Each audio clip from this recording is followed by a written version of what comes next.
Question I get all the time is I have leakage, prolapse, whatever. What's the best exercise to do? Or I'm going to go back and do workouts. Where should I go? What class should I take? And the question's it's a trick one. I'll be honest with you. I think years ago, I would have had a very prescriptive, make sure it has this, don't do that. I think it would be far more focused on the do's and don'ts surrounding like prolapse or leakage or diastasis recti or that sort of thing.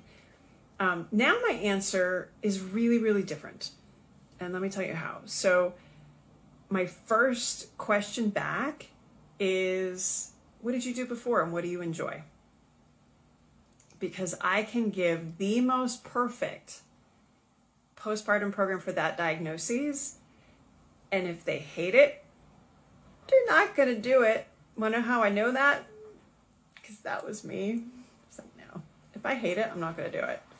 When I had hip surgery, I guess it was 16 years ago, and this is obviously pre-kids. And I remember I traveled like an hour away to go to this great physical therapist, and she got me so that I could do pain-free running. If I did this particular exercise program, it took me about 40 minutes. If I did this 40-minute program, then I would be pain-free to run. I had to do it immediately before the run. So as you can imagine, pre-kids, that did not work out because I just wanted to go run, So after kids, that definitely didn't fly. And I hated it. I was like, I'd rather just be running.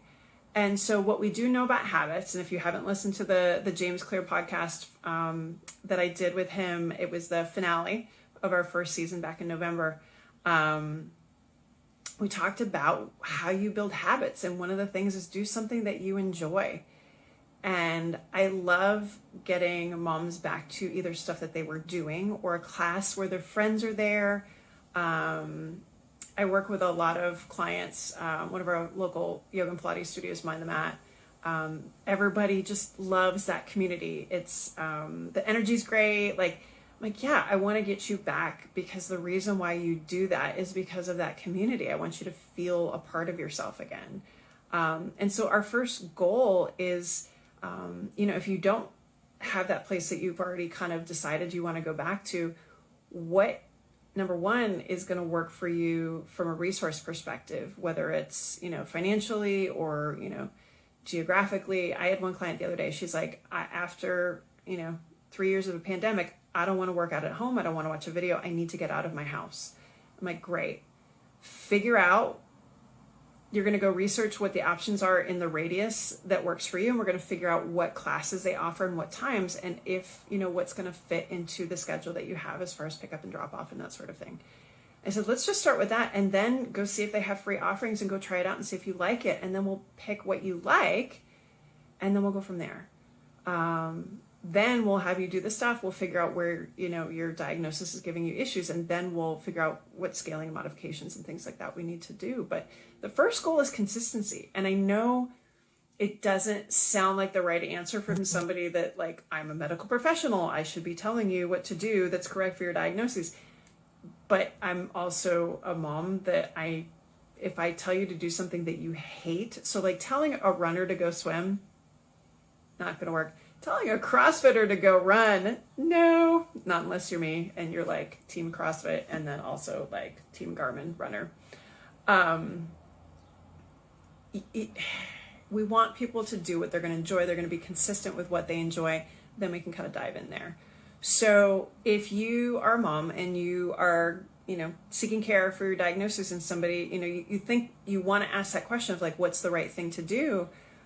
What you should do is kind of tweak that question a little bit and be like, hey, what is it that I want to get back to? Or I want to be active. I know I want to be in a community. Let me see what's around.